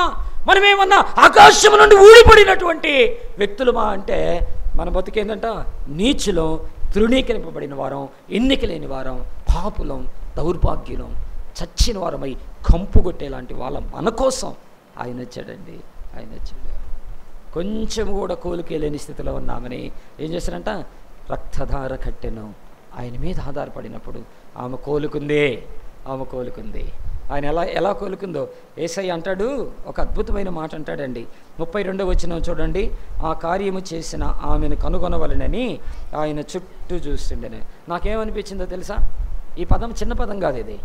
ఆమెను కనుగొనటానికి చుట్టూ చూశాడంటే, ఒకప్పుడు 12 ఏళ్ల రక్తస్రావ రోగంతో అడుగు కూడా ముందుకెళ్ళలేని ఆమె కళ్ళు తెరిచి కళ్ళు మూసి కళ్ళు తెరిచి లేక అంతులేదు. ఎంత హుషారు వచ్చింది, ఎంత బలం వచ్చింది, ఎంత స్పీడ్గా నడకొచ్చింది, ఎంత స్పీడ్గా ఆలోచించగలిగింది, ఎంత స్పీడ్గా తప్పించుకుంది. అప్పుడు దాకేంటంట, కదలటానికి కూడా శక్తి లేనామా ఆయన వస్త్రపు చెంగు ముట్టగానే ప్రభావం ఆయనలో నుండి వెళ్ళిపోయిందని ఆయన చుట్టూ చూస్తుంటే కనబడలేదు. ఎంత శక్తి వచ్చి ఉంటుంది ఆయనకి, ఎంత హుషారు వచ్చింది. కదలలేని స్థితిలో, మెదలలేని స్థితిలో, దిక్కులేని స్థితిలో, ఇక అయిపోయింది అనుకున్న పరిస్థితుల్లో ఆయన చెంగు ముట్టగానే కళ్ళు మూసి కళ్ళు తెరిచేలోపు అంతులేదు. చివరికి ఆయన అడగాల్సి వస్తుంది, నన్ను ముట్టిందెవరో, నన్ను ముట్టిందెవరో, నన్ను ముట్టిందెవరో, నన్ను ముట్టిందెవరో అంటే అప్పుడు వచ్చిందామా. ఎంత దూరం వెళ్ళిపోయిందా. కొంచెం కూడా కదలలేని స్థితిని అద్భుతంగా మార్చగలిగిన వాడు యేసు ప్రభువు. చింతిస్తున్నావా? నీ చింత యావత్తు ఆయన మీదవే. నన్ను ముట్టిందెవరు. ఆ తర్వాత ఏమైందో తెలుసా? శిష్యులు కూడా ఏమంటారో చూడండి. ఆ పదం ఎంత బాగుందో కదా. ఆయన శిష్యులు జనసమూహము నీ మీద పడుచున్నట్టు చూచుచున్నావే, నన్ను ముట్టింది ఎవడని అడుగుచున్నావా అని. ఆ కార్యం చేసిన ఆమెను కనుగొలవలనని ఆయన ఆయన చుట్టూ చూస్తున్నాడంట. ఒకళ్ళు, ఇద్దరు, ముగ్గురు, 100 మంది, 200 మంది, 300 మంది, 500 మంది. ఒకవేళ నా వైపు చూడండి, భలే ఉంటుంది వాక్యం. ఒకవేళ ఆయన ఎట్లా చూస్తుంటాడంటే ఇట్లా చూస్తుంటాడు, ఇట్లా చూస్తుంటాడేమో కదా. ఎందుకు? ఆమెను కనుగొనాలని. యేసు ప్రభువే కాళ్ళెత్తి వెతికేంత దూరం వెళ్ళిపోయింది. అదండి మన ప్రభు. ఎవరికి తెలియకూడదని, ఎవరికి కనబడకూడదని ముడుక్కొని బ్రతికిన నీ బ్రతుకుని కాళ్ళెత్తి చూసేంతగా దేవుడు ఆశీర్వదిస్తాడు. కాళ్ళెత్తి చూసేంతగా దేవుడు నిన్ను పైకెత్తుతాడు. కాళ్ళెత్తి చూసేంత శక్తి దేవుడు నీకు అనుగ్రహిస్తాడు. ఎప్పుడంట? నీ చింత యావత్తు ఆయన మీద వేసినప్పుడు. రండి ఇంకా ముందుకెళ్దాం. 4వ మాట చెప్తున్నాను. 4వ మాట మొదటి చెప్పండి. ఒక చేప కూడా పడకపోతే విస్తారమైన చేపలు ఇచ్చాడు. ఆ తర్వాత ఒక్కళ్ళు కూడా పలకరించే వాళ్ళు లేకపోతే అందరూ వచ్చి పలకరించేటట్టు చేశాడు. ఒక్క రవ్వ కూడా కదలలేని స్థితిలో ఉంటే అసలు అంతే లేకుండా ఎక్కడికో పోయి అంత శక్తి దేవుడు అనుగ్రహించాడు. 4వ మాట చెబుతున్నాను. 4వ మాట చూస్తే అక్కడ ఏం రాసిందో తెలుసా? ఒక్క చుక్క కూడా తాగటానికి ద్రాక్షారసం లేని స్థితిలో, ఏంటంట, ఒక్క చుక్క కూడా లేని స్థితిలో, ఒక్క చుక్క కూడా ఆ డ్రింక్ లేని లేకపోతే ఆ జ్యూస్ లేని పరిస్థితుల్లో యేసయ్య మీద భారం వేయగానే ఏంటన్నారా, 6 రాతి బాణలు ఒక్కొక్క బాణలో ఎన్నండి, ఒక్కొక్క బాణలో ఎన్ని? నాకు ఈ మాట చెప్పాలా? 6 రాతి బాణలు. ఒక్కొక్క బాణలో 2 వేసి 3 వేసి తూములు పట్టేయి. లీటర్లు కాదు, 2-3 లీటర్లు పట్టేవి కాదు. ఒక్కొక్క రాతి బాణలో 2 వేసి 3 వేసి తూములు పట్టే 6 రాతి బాణల అంచుల మట్టుకు ద్రాక్షారసం, గ్రేప్ జ్యూస్. ఒక్క చుక్క కూడా లేని స్థితి. యోహాను సువార్త 2వ అధ్యాయము చూడండి ఏం రాశాడు. 2వ అధ్యాయం 1వ వచనం. 3వ దినమున గలిలయలో కానాను ఊరిలో ఒక వివాహం జరిగింది. యేసు తల్లి అక్కడ ఉండెను. యేసును ఆయన శిష్యులు ఆ వివాహంకు పిలువబడిరి. ద్రాక్షారసం అయిపోయినప్పుడు యేసు తల్లి వానికి ద్రాక్షారసము ఏముందంట? ద్రాక్షారసం లేదు చెప్పేసి తేల్చేసింది. ద్రాక్షారసం లేదు అంత గట్టిగా చెప్పిందంటే నాకేమనిపించిందంటే, వాళ్ళు వచ్చి మరియమ్మకు చెప్పి ఉంటారు, అమ్మమ్మ ద్రాక్షారసం ఎక్కడున్నాయి, అసలు ద్రాక్షారసం ఏడుంది నాకు చెప్పు, ఎక్కడుంది నాకు చెప్పు. మరి లేడీస్ ఊరుకారు కదా, వాళ్ళకి తేల్చుకుంటారు కదా విషయాన్ని, అటో ఇటో తాడో పేడ తేల్చాలనుకుంటారు జనరల్గా. కాబట్టి అప్పుడు ఏమని ఉంటుంది, ఎక్కడుంది చెప్పు ద్రాక్షారసం, ఆడికి పోయి ఉంటుంది. అడిగి పోగానే నిజంగానే లేదు, అంతటి ఆగుండదు. గబగబా పెళ్లి కూతురులో పెళ్లి కొడుకుల్లో అమ్మ దగ్గర పండుది, వదినా ఏడన్నా దాచిపెట్టేవేమో చూడు పాస్టర్ కోసం, అది కూడా అడుగుంటుంది కదా. అది ఇంట్లో వాళ్ళ కోసం ఏడన్నా పెట్టేవేమని చెప్పు, కాబట్టి మన పరువు బాద్దాడా అని అది కూడా అడిగి ఉంటుంది. బేబే నేను తీయలేదమ్మా, నేను అసలు తీయలేదు అని ఉంటుంది. ఆ తర్వాత ఆయన దగ్గరికి వెళ్ళి ఉంటుంది, అన్నయ్య ఏమైనా తీసిపెట్టావు ద్రాక్షారసం, ఏంది అంత అయిపోయిందంట, నేను తీయలేదమ్మా, అసలు నాకు ఆ ద్రాక్షారసానికి వేరే వాడిని పెట్టాను నేను, ఎవరంట విందు ప్రధాన్ని. ఆ బాధ్యతలన్నీ ఒక ఆయన నేను అప్పగించాను, నాకు అసలు తెలీదు మరి అక్క, మొత్తం వాడు అప్పగించేసాను అని ఉంటాడు. అమ్మని అడిగితే ఆమె లేదు. ఇంకెవరికి చివరికి ఏమై ఉంటుంది, విందు ప్రధాని దగ్గరికి పోయి ఉంటుంది, ఏమయ్యా నీ మాత్రం కొంచెం ఆలోచన ఉండొద్దా, ఏమన్నా తీసిపెట్టావంటే అక్క బలేదాను ఒక నేను మొత్తం ఏడబెట్టాను, అసలు ద్రాక్షారసమే లేదు.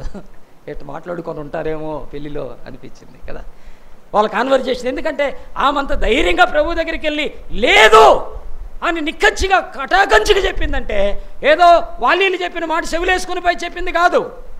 ఎందుకంటే యేసు ఎవరో ఆమెకు తెలుసు.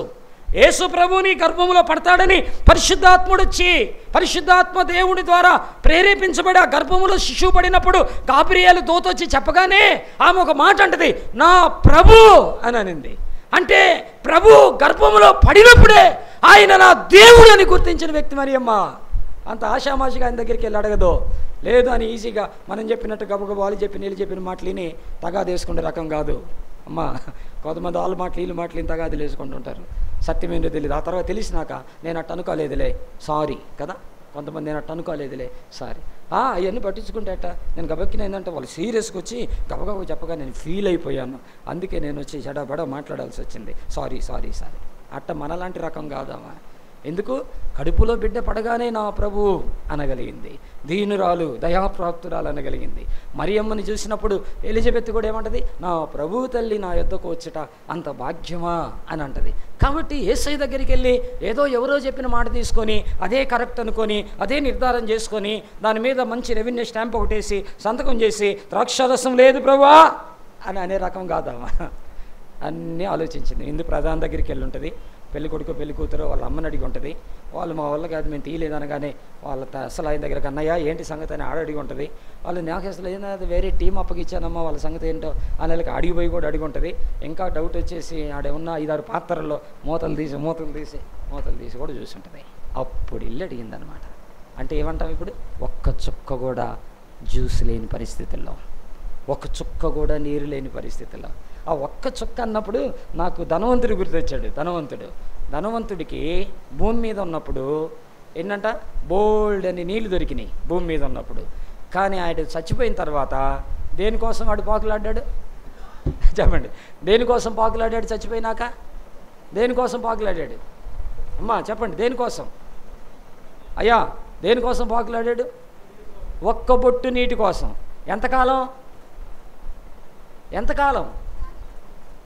ఎంతకాలం అది? ఈ రోజుగా ఒక్క చుక్క కోసమే అడుగుతున్నాడు. అసలు పాయింట్ గమనించండి, ఎంతకాలం నుంచి అడుగుతున్నాడు అది? వాడు చచ్చిపోయి పాతాళంలో ఉన్నప్పటి నుంచి ఈ రోజుకి, రేపుటికి, ఎల్లుండికి, క్రీస్తు వచ్చేదాకా ఇక యుగాలు ఏమడుగుతాడో తెలుసా? తండ్రి అయిన అబ్రహామా, లాజరుని ఒక్క చుక్క అయ్యా, ఒక్క చుక్క చాలు ప్రభా, ఇక్కడ లీటర్లు తాగానయ్యా, ఇక్కడ బాటిల్ లేపానయ్యా, ఇక్కడ డబ్బాలు మింగేశానయ్యా, ఇక్కడ చెంబులు పోసుకున్నానయ్యా, ఇప్పుడు ఒక్క చుక్క చాలని ఈ రోజుకి అదే అడుగుతున్నాడు. 2000 సంవత్సరాలైన ఒక్క బొట్టు కూడా దొరకదు నరకంలో. దీనికోసం నీ కోపమా, దీనికోసం నీ తగాదలా, దీనికోసం నీ కొట్లాట్లా, దీనికోసం అబద్ధాలా, దీనికోసం మోసాలా, దీనికోసమా అలగటాలు, దీనికోసమా తిట్టుకోవటాలు, దీనికోసం అవమానపరుచుకోవటాలు, దీనికోసమా మోసం చేయటం, దీనికోసమా దగ, దీనికోసం అన్యాయం, అబద్ధాలు, బూతులు, పోకిరి మాటలు, సరసోక్తులు. ఒక్క బొట్టుకి 2000 సంవత్సరాల నుంచి గిలగిల కొట్టుకుంటుంటే అందలా ఎక్కడున్నప్పుడు అసలు ఒక్క బొట్టేంది? ఆ ఒక్క బొట్టు లాజరు చూశాడా అనుకుంటా. వాక్యం ఎంత బాగుంటుందండి. అనుభవించాలా, వాక్యాన్ని ఆరాధించాలా, చదవాలా, ఊరకాల అలా చూసుకొని పోవటం కాదు. ఒక్క మాట కోసం నానా అవస్థలు పడుతున్నామే, ఒక్క మాట కోసం సంబంధాలు తగ్గొట్టుకుంటున్నామే, ఒక్క మాట కోసం ముఖం చూడకుండా ఉండిపోతున్నామే, ఒక్క మాట కోసం పలకరింపులు లేకుండా ఉండిపోతున్నామే, ఒక్క మాట కోసం పట్టింపులు పెట్టుకొని, గోడలు పెట్టుకొని, కిటికీలు పెట్టుకొని, అద్దాలు పెట్టుకొని, వాటికి సీలేసి, అదేది జమ్ము పెట్టికి ఏం చేశారంట, మూత వేసి జమ్ము పెట్టికి కీలు పూసి ఏమి చుక్కగో నీళ్ళు రాకుండా అడ్డగోడలు కట్టేసుకుంటున్నామే. రేపు పోతే నరకానికి నీ పరిస్థితి ఏంటి?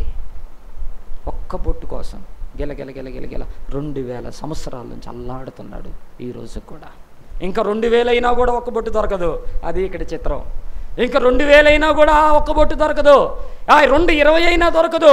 20-60 అయినా దొరకదు. 60-120 అయినా దొరకదు. 120 లక్షల కోట్ల సంవత్సరాలైనా దొరకదు.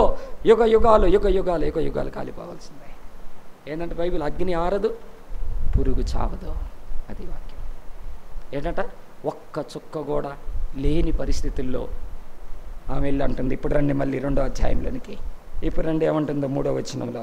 ద్రాక్షారసం అయిపోయినప్పుడు యేసు తల్లి వానికి ద్రాక్షారసం లేదని ఆయనతో చెప్పగా, యేసు ఆమెతమ్మా నాతో నీకేం పని, నా సమయం వచ్చి ఇంకను రాలేదు అనను. ఆయన తల్లి పరిచారకులను చూసి ఆయన మీతో చెప్పింది చేయడని. యూదుల శుద్ధీకరణ ఆచార ప్రకారం 2-3 తూములు పట్టు 6 రాతి బాణలు, ఒక్క రవ్వ కూడా కాదు 6 రాతి బాణలు అక్కడ ఉంచబడి ఉండని. యేసు ఆ బాణలు నీళ్లతో నింపుడని వారితో చెప్పగా వారు వాటిని అంచుల మట్టుకు నింపిరి.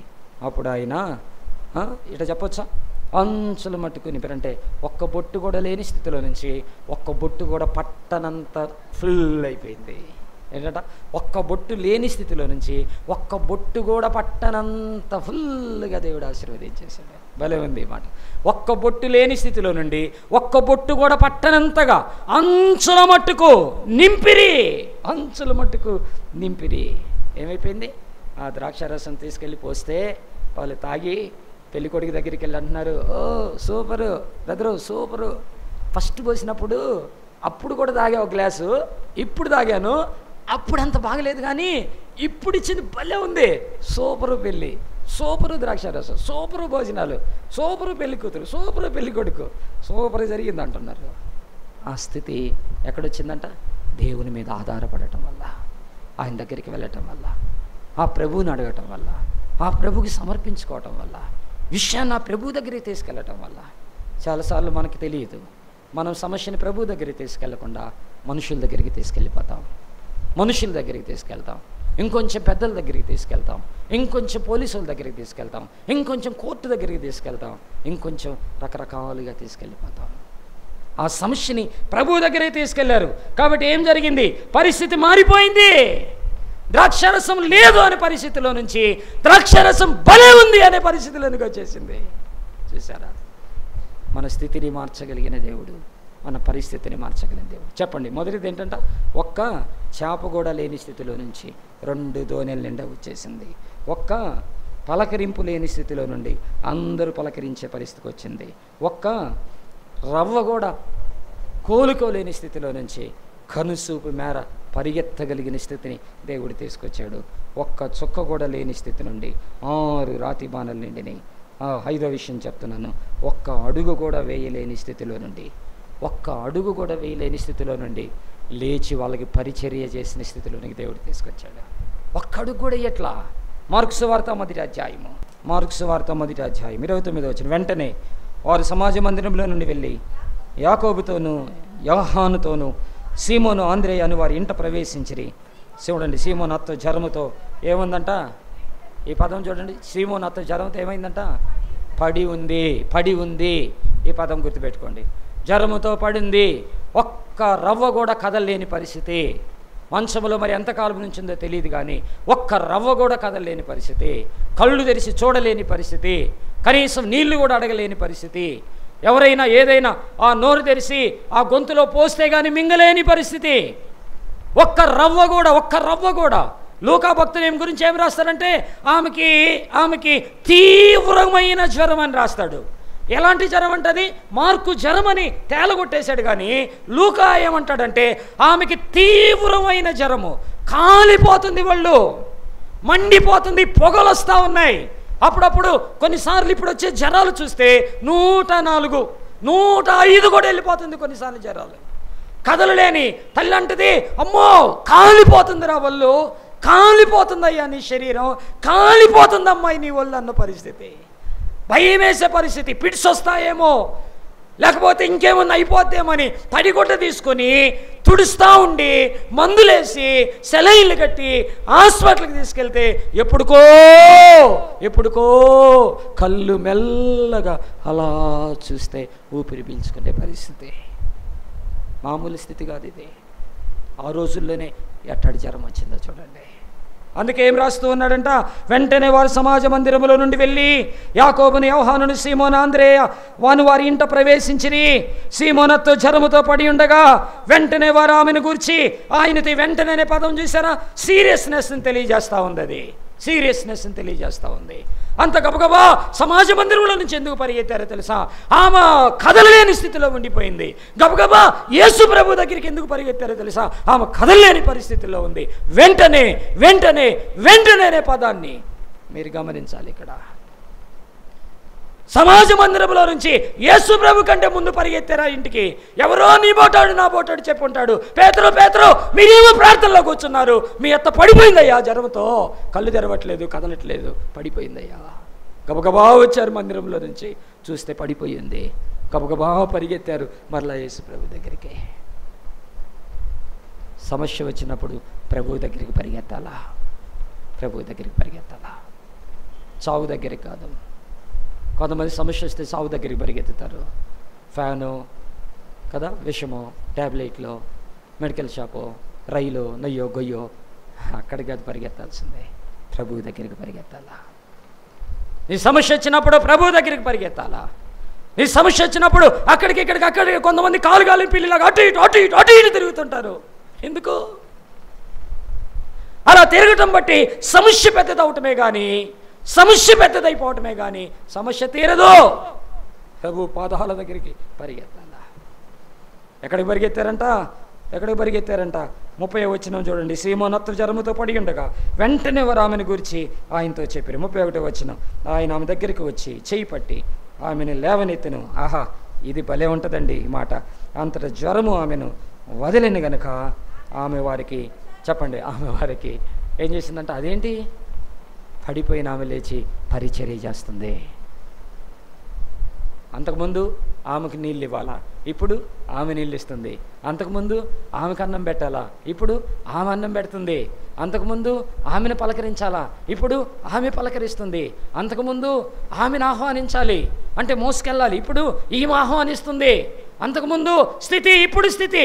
నీ చింత యావత్తు ఆయన మీద వెయ్యి, ఆయన చూసుకుంటాడు. ఎంత మంచి మాటలండి, ఎంత మంచి మాటలు. పరిస్థితులను మార్చేశాడో, స్థితిగతులను మార్చేశాడో, అంత ప్రశాంతత అయిపోయింది. మళ్ళీ రండి, మర్చిపోకూడదని మీరు.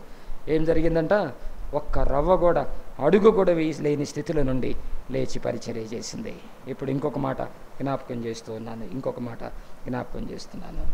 ఒక్క రవ్వ కూడా ఊపిరి లేని స్థితిలో నుండి,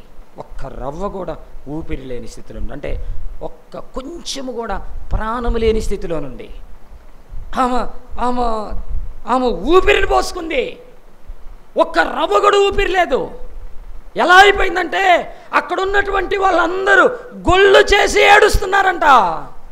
యేసు ప్రభుని పిలవటానికి వెళ్ళిన శతాధిపతి దగ్గరికి పని వాళ్ళు గబగబా ఎదురెళ్ళి అన్నారు, అయ్యా ఇక నువ్వు ప్రభుని శ్రమపరచవద్దు. ఏమైందంట? నీ కుమార్తె చచ్చిపోయింది అన్నారు. చచ్చిపోయింది. ఊపిరి లేని స్థితి. ఒక్క రవ్వ కూడా ఊపిరాడట్లేదు, ఒక్క రవ్వ కూడా ప్రాణం లేదు. అక్కడ ఆయన రాగానే వారు గొల్లు చేసి ఏడ్చుచుండిరని రాయబడింది. చూడండి, మార్కు సువార్త 5వ అధ్యాయము 35వ వచనము. ఆయన ఇంకనూ మాట్లాడుచుండగా సమాజ మందిరపు అధికారి ఇంటి నుండి కొందరు వచ్చి, నీ కుమార్తె చనిపోయినది, నీవిక బోధకుని ఎందుకు శ్రమ పెట్టదు అనిరి. యేసు వారు చెప్పిన మాట లక్ష్యముంచక భయపడొద్దు అన్నాడు. 38వ వచనం. సమాజ మందిరపు అధికారి ఇంటికి వచ్చి వారు గొల్లుగా నుండి, చెప్పండి, ఏడ్చుతూ కాదు, చాలా ఏడ్చుచు ప్రలాపించుచు ఉండుట చూచి, అలాంట గొల్లుగా వాళ్ళు బోరున ఏడుస్తూ ఉన్నారు, చాలా ఏడుస్తూ ఉన్నారు, ప్రలాపించి ఏడుస్తూ ఉన్నారు. ఆ పదాలు చూడండి. వారు గొల్లు చేసి చాలా ఏడ్చుచు ప్రలాపించుచు ఉంటే యేసు ప్రభు అన్నాడు, ఈ చిన్నది చచ్చిపోలేదు అన్నాడు. ఎంత బాగుందండి. అసలు ఏమంటారండి ఆ మాట? అంటే ఊరుకుంటారు అసలు? యేసయ్యను ఒక్కసారి కిందకి పైకి చూసి ఉంటారేమో కదా. కొన్నిసార్లు మేము కూడా పాస్టర్లు చెప్తా ఉంటాం, సర్దుకొని పోండి, దానికోసం ఎందుకు సమస్య తెచ్చుకుంటారు, దానికోసం ఎందుకు తన్నుకుంటారు, దానికోసం ఎందుకు తిట్టుకుంటారు, అవసరమా? అన్యోన్యంగా ఉండండి, కలిసి ఉండండి, మాట్లాడుకోండి, చిన్నదానికి పెద్దదానికి ఎందుకు అని అంటే అది ఎగతాళి మారి కనపడిద్ది, హేళనగా కనపడిద్ది, పిచ్చోళ్ళలాగా కనపడతాం కొన్నిసార్లు, అర్థం కాదు. ఒకవేళ పెద్దోళ్ళు ఎవరైనా చెప్పారనుకో, ఎందుకబ్బా నువ్వు ఊరక అని అన్నారు, అది ఒకలాగా పడిద్ది అనమాట, అది అర్థం కాదు. యేసయ్య కూడా వచ్చి వాళ్ళు ఏమన్నాడు, చచ్చిపోలేదు అంటే అది వాళ్ళు కిందకి పైకి చూసే ఎన్నో అని ఉంటారు, నాకు తెలుసు, కాకపోతే ఎదురుగానే ఉండరు, ఎన్నో అని ఉంటారు రకరకాల మాటలు. కానీ ఆయన అన్నాడు, అడికెళ్ళి తల్లితాకుమి, ఒక్క రవ్వ కూడా ఊపిరి లేని వ్యక్తి లేచి పరిచర్య చేసింది. ఎంత అద్భుతం అండి. యేసయ్య మీద మోపు నీ భారాన్ని, ఆయనకు అప్పగించుకో. స్థితిగతులను మారుస్తాడు, పరిస్థితులను మారుస్తాడు, ఆశీర్వాదకరంగా చేస్తాడు, మేలుకరంగా చేస్తాడు, ఆనందకరంగా చేస్తాడు. వాక్యంలో ఏముంటుందో తెలుసా, ఆయనకు బూడిదకు ప్రతిగా ఏమిస్తాడంట, బూడిదకు ప్రతిగా పూదండని.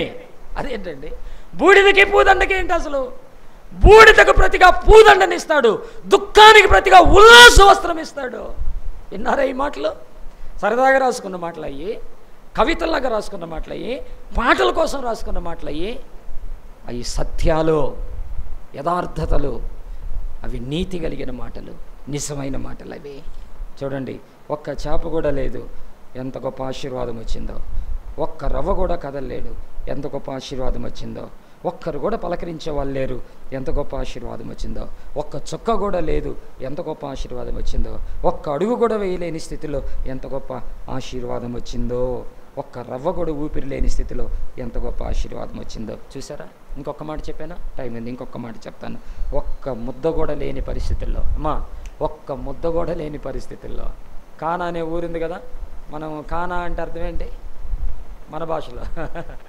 కానాకాయే బే కానికాయలే కానా అంటే కదా, ఆ లెక్కలో కానానై. చిన్నప్పుడు మామూలు అనేవాళ్ళు, హాస్టల్కి వెళ్తే లేట్కి వెళ్ళామనుకో, ట్యూషన్ పెట్టేవాళ్ళు మాకు, స్పెషల్ క్లాస్ పెట్టేళ్ళకి ఫుడ్ అంతా అయిపోయేది. అలాగానే మా హాస్టల్లో ఎక్కువ మంది ముస్లిమ్స్ ఉండేవాళ్ళు. వాళ్ళు అంటారు కానానై పేగులు గుయ్యి. ఏంటంట కానానై పేగులు గుయ్యి అంటే కానా లేదురా, ఇంక నీ పేగులు అరవటమే పస్తే ఈరోజు అని, ఆ లెవెల్లో అనమాట. కానానై ఒక్క ముద్ద కూడా లేని పరిస్థితి. అందుకని ఏం చేశారో తెలుసా, చిన్న అప్పము ఆఖరిది చేర్చుకొని చచ్చిపోవాలనుకున్నారు. ఇప్పటికి అర్థమైందా మీకు? ఎక్కడుందో బాట? రాజుల గ్రంథము 17వ అధ్యాయం, 2వ గ్రంథం 17వ అధ్యాయంలో ఏముందంట, వాళ్ళొచ్చి ఆ విధవరాలు వచ్చి అనింది, దైవజనుడు ఒక్క రవ్వ ఒక్క అప్పం పెట్టమ్మంటే అంది, అయ్యా ఇంకా లేదు, ఇదిగో పొల్లలు ఏరుకుంటున్నాము, ఒక చిన్న అప్పం ఉంది, నేను నా బిడ్డ తిని, చెప్పండి, నేను నా బిడ్డ తిని, తర్వాత ఫిల్ చేయండి, నేను నా బిడ్డ తిని చచ్చిపోదాం అనుకుంటున్నామయ్యా. కానై ఒక్క ముద్ద కూడా లేని స్థితి, ఒక్క రవ్వ కూడా లేని స్థితి. అన్నమాట, నేను నా బిడ్డ తిని చచ్చిపోదాం అనుకుంటున్నాం, ఇంకా అందుకే పుల్లలు ఏరుకుంటున్నాం. ఒకవేళ నాకు అనిపించింది ఆ పుల్లలు రెండిటికి పనికి వస్తాయి మామకి కదా. ఎందుకు? ఒకటి రొట్టె చేసుకొని తినడానికి, రెండోది ఆ పొయ్యిలో దూకటానికి. ఎందుకంటే తిని సద్దాం అనుకున్నారు కదా, కాబట్టి రెండిటికి పనికి వస్తాయి. ఒక షాట్కి 2 పిట్టలు అన్నట్టుగా. అందుకని ఏరేటప్పుడు ఆమె ఒక్కతే ఏరితే సరిపోదు, వాడిని కూడా ఏరమనింది. అంటే ఏరేదేదో ఇంకొంచెం ఎక్కువ ఏరితే పుల్లలు ఇట్లా బోవా దొరికిద్ది, ఇట్లా మనం కూడా అటు ఇటు వెళ్లకుండా ఎక్కడైతే వండుకున్నామో అక్కడే కాలిపోయే అవకాశం కూడా దొరికింది అన్నట్టుగా అనిపించింది. 2 పనులు ఒకేసారి. కొంతమంది ఇలా చేస్తారు కదా, చాలామందిని చూస్తే అప్పులు ఉన్నాయని, కుటుంబ సమస్యలు ఉన్నాయని, ఆర్థిక సమస్యలు ఉన్నాయని, అవమానం జరిగిందని, నష్టం జరిగిందని వాళ్ళు ఏం చేస్తారో తెలుసా, ఒకేసారి కూల్ డ్రింక్ తెచ్చుకొని పనిలో పని కూర్చొని హాయిగా కూల్ డ్రింక్ తాగుతారు. అదే కూల్ డ్రింక్ తోటి ఏమైపోతున్నారు, అది పరిస్థితి. ఒకవేళ అనుకుందేమో, మరిన్ని పూలు లేరురా చిన్నోడా, మరిన్ని పూలు లేరురా నాన్న, మరిన్ని వేర్రా, ఈసారి అమ్మా ఈ జాలవరా ఇలా అని ఉంటుంది. అమ్మా పోయినసారి రొట్టెలు చేసినప్పుడు 2 పుల్లలే కదే, నువ్వు ఇప్పుడే నిన్నేరిస్తున్నావు, నీకు తెలియదులేరా, ఇంకా ఏరు. అన్నీ ఏరి మంటేసి అక్కడే కాల్చుకొని అక్కడే తిని ఆ మంటలు ఆరిపోయేలోపు ఆ మంటలోనే కాలిపోవాలనుకుందేమో, తెలియదు అనుకుందేమో. అలాంటి పరిస్థితుల్లో ఒక్క ముద్ద కూడా లేని స్థితిలో నుంచి ఏమన్నాడండి, 3 సంవత్సరాలు, 3 సంవత్సరాలు బుడ్డిలో నూనె అయిపోలేదు, కుండలో పిండి అయిపోలేదు. కరువు కాలం అంతా కడుపు నిండా అన్నం తిన్నారు. కరువు కాలం అంతా కడుపు నిండా అన్నం తిన్నారు. ఎందుకు? ఆయన మీద ఆధారపడ్డాడు. పేతురు అంటున్నాడు, మీ చింత యావత్తు ఆయన మీద వేయండి. ఆయన మీ గురించి చింతించుచున్నాడు, మీ గురించి చింతించుచున్నాడు ఆయన. చివరి మాట చెప్తున్నాను, ముగిస్తున్నాను. చివరి మాట చెప్తున్నాను. కొంచెం కూడా నిరీక్షణ లేని స్థితి, ఒక్క రవ్వ కూడా నిరీక్షణ లేని పరిస్థితిలో నుండి దేవుడు ఎంత గొప్ప జీవితాన్ని వాళ్ళకి ఇచ్చాడో. దేవుని వాక్యం చూసినప్పుడు, వాళ్ళ మాటలు చూసినప్పుడు, వాళ్ళ హడావుడి చూసినప్పుడు, వాళ్ళ తొందర చూసినప్పుడు అనిపించింది, ఒక్క రవ్వ కూడా నిరీక్షణ లేని స్థితిలో నుండి సుదీర్ఘమైన జీవితాన్ని దేవుడు వాళ్ళకి ఇచ్చాడు. ఒక్క రవ్వ కూడా నిరీక్షణ లేని స్థితిలో ఉన్న వారు భూలోకాన్ని తల్లక్రిందులు చేశారు. ఒక్క రవ్వ కూడా నిరీక్షణ లేని వారు ఎంతో మందికి జీవితాన్ని పంచారు వాళ్ళు. ఎక్కడ మార్కు సువార్త 4వ అధ్యాయము 35 నుంచి చదువుతాను. ఆ దినమే సాయంకాలం అయినప్పుడు ఆయన అద్దరికి పోదామని వారితో చెప్పగా, వారు జనులను పంపివేసి ఆయనను ఉన్నపాటున చిన్న దోణిలో తీసుకొని పోయిరి. ఆయన వెంబడి మరికొన్ని దోణిలు వచ్చును. అప్పుడు పెద్ద తుఫాను రేగి ఆయన ఉన్న దోణి మీద అలలు కొట్టినందున దోణి నిండిపోయిను. చూడండి, ఆయన ఉన్న దోణి మీద అలలు కొట్టినందున దోణి నిండిపోయిను. ఆయన దోణి అమరమున తలగడ మీద తలవాల్చుకొని నిద్రించుచుండెను. వారు ఆయనను లేపి ఏమంటున్నారు, బోధకుడా, మేము నశించిపోవచ్చున్నాము, నీకు చింత లేదా అని ఆయన అన్నారు. ఒక్క రవ్వ కూడా నిరీక్షణ లేదు. ఇంకా ఏమనుకున్నారు, ఇంకా అయిపోయింది. ఎందుకు? దోణి నిండిపోయింది. ఈ మాట గమనించాలా. దోణి నిండిపోయింది, తుఫాను రేగింది, ఇక నో హోప్.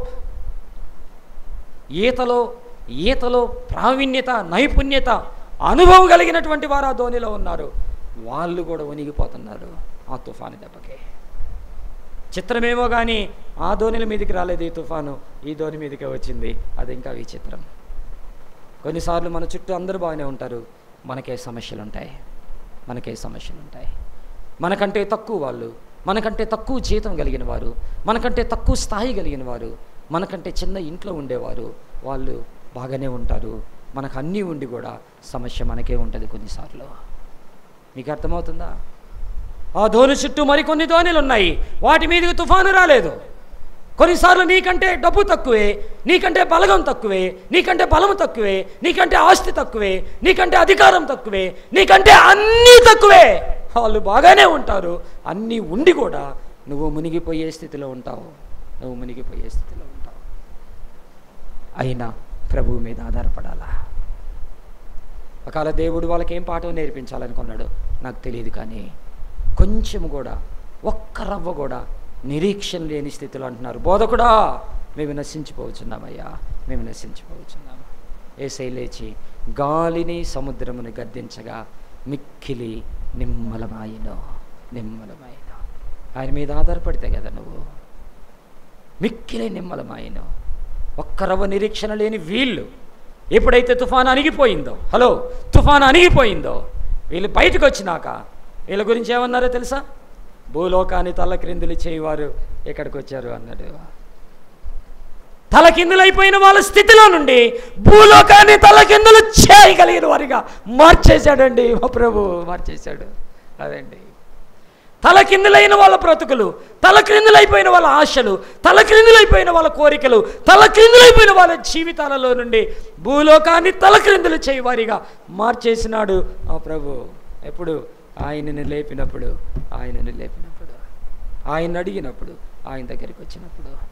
ఈరోజు పేతురు అంటూ ఉన్నాడు, ఆయన మీ గురించి చింతించుచున్నాడు, మీ చింత యావత్తు ఆయన మీద వేయండి. నన్ను సముద్రంలో కాపాడాడు, చేపల దగ్గర ఆయన చూశాను, చెరువు దగ్గర ఆయన చూశాను, సాతాను దగ్గర ఆయన చూశాను, సిలువ దగ్గర ఆయన చూశాను, 5 రొట్టెలు 2 చేపల దగ్గర ఆయన చూశాను, జనము దగ్గర ఆయన చూశాను. అబ్బో, ఇన్ని అనుభవాల్లో నుంచి నేను చెప్తున్నాను మీకు, పెద్దనైన నేను మీకు చెప్తున్నాను అన్నాడు ఆయన. ఊరక చెప్పిన మాటలు కాదు ఇవి. ఎక్కడెక్కడ చూశాడంట ఆయన? చేపల దగ్గర చూశాడు, సముద్రంలో చూశాడు, నదిలో చూశాడు, 5 రొట్టెల దగ్గర చూశాడు, 4 రొట్టెల దగ్గర చూశాడు, కొండ మీద చూశాడు, అరణ్యంలో చూశాడు, ఆలయంలో చూశాడు. ఇన్ని అనుభవాల్లో నుంచి నేను చెప్తున్నాను. ఏమని? 5వ అధ్యాయంలోకి ఏమంటున్నాడు? తోటి పెద్దను పెద్దనైన నేను చెప్తున్నాను. నేనేదో సరదాగా చెప్పిన మాట కాదు, ఇది ఆషామాషిగా అన్న మాట కాదు. This is the whole experience for me. నా అనుభవంలో నుండి నేను చెప్తున్న మాట ఏంటంటే, మీ గురించి ఆయన చింతిస్తున్నాడు. మీ చింత యావత్ ఆయన మీద వేయండి. మీ విరోధైన అపవాది ఎవరిని మింగుదురా అని తిరుగుతున్నాడు. జాగ్రత్త. సాతాను చాలా భయంకరం అండి, చాలా భయంకరం. ఒకసారి పేతురు వింటారా అపవాదిని ఎందుకు గుర్తు చేశాడో 2 మాటలు చెప్పానా? అపోస్తల కార్యములు 5వ అధ్యాయము, అపోస్తల కార్యములు 5వ అధ్యాయం 3వ వచనంలో, అప్పుడు పేతురు, అననీయ, ఈ భూమి వెలలో కొంత దాచుకొని పరిశుద్ధాత్మను మోసపుచ్చుటకు, చెప్పండి, ఎవరి గురించి చెప్పాడు? సాతాను యొక్క యుక్తులేంటో పేతురికి తెలుసు. కాబట్టి చూసావా, సాతాను యొక్క స్థితి ఏంటో, దాని వ్యవహారం ఏంటో ఆయన బాగా తెలుసు. ఎందుకు? పేతురు ఒకసారి యేసుప్రభుని అన్నాడు, ప్రభు నీకు అటు జరగడానికి లేదయ్యా, నిన్నెవరు తాగడానికి లేదయ్యా, నిన్నెవరు చంపడానికి లేదయ్యా అంటే ప్రభు అన్నాడు, సాతానా వెనక్కి అన్నాడు. ఎవరు నన్నింది? పేతురికి తెలుసు. పేతురు అక్కడ కూర్చుంటే అందరూ వారి స్థిరాస్తులు అమ్మి అపోస్తల పాదముల దగ్గర పెడితే అననీయ సఫీరా కూడా వచ్చి కొంత దాచుకొని వస్తే అప్పుడు కూడా తెలుసు సాతాను సంగతి ఏంటో పేతురికి. అందుకేమన్నాడు, సాతాను మిమ్మల్ని మోసపుచ్చింది కదా అననీయ అన్నాడు ఆయన. 12 మంది శిష్యులు బల్ల దగ్గర ఉన్నప్పుడు పేతురు వింటూ ఉండగా ప్రభు ఏమన్నాడు తెలుసా? ఏదో ఇస్కరియోతు, అతనిలో సాతాను ప్రవేశించింది అన్నాడు. అనుభవం పెద్దలు చెప్పినప్పుడు, తల్లిదండ్రులు చెప్పినప్పుడు, సేవకులు చెప్పినప్పుడు, నాయకులు చెప్పినప్పుడు నేర్చుకోండి. అనుభవంతో చెప్పే మాటలో దేవుని మీద ఆధారపడు. ప్రార్థన చేసుకుందాం. తలలు ఉంచుదాం, కన్నులు మూసుకుందాం, ప్రార్థన చేసుకుందాం. దయగలిగిన తండ్రి, నీకు వందనాలు చెల్లిస్తున్నాం. ఉదయకాలం మాతో మీరు మాట్లాడినందుకు మీకు స్తోత్రాలు చెల్లిస్తున్నాం. నెల రోజులు మా ధ్యానంలో అయా మీరిచ్చిన ఈ సందేశానికై మీకు స్తోత్రాలు ప్రభువా. ఈ మాటలు దీవించండి. ఎవరికి ఏది అవసరమో నాకు తెలియదు, కానీ నువ్వు మాట్లాడావు ప్రభువా. ఖచ్చితంగా ఈ మాటలు అవసరమైన వారు ఇక్కడ ఉన్నారు, వారిని బలపరచండి. దావీదు సింహపు నోటిలో నుండి గొర్రె పిల్లని తప్పించినట్టుగా మా బిడ్డలని, మా కుటుంబాలని, మా సంఘాన్ని మీరు తప్పించమని ప్రార్థన చేస్తున్నాం ప్రభువా. ఆశీర్వదించి బలపరచమని యేసు నామములో అడిగి వేడుకొంచున్నాం తండ్రి, ఆమేన్. మన పరమ తండ్రి అయిన దేవుని ప్రేమయు, మన రక్షకుడు ప్రభు అయిన యేసుక్రీస్తు కృపయు, ఆదరణకర్త అయిన పరిశుద్ధాత్మ దేవుని దీవెన సహాయము చేరువచ్చిన సంఘం అంతటికి ఆయన ప్రేమిస్తున్న సకల పరిశుద్ధులకి సదాకాలం ప్రభు రాకడ వరకు తోడై నడిపించునుగాక. ఆమేన్.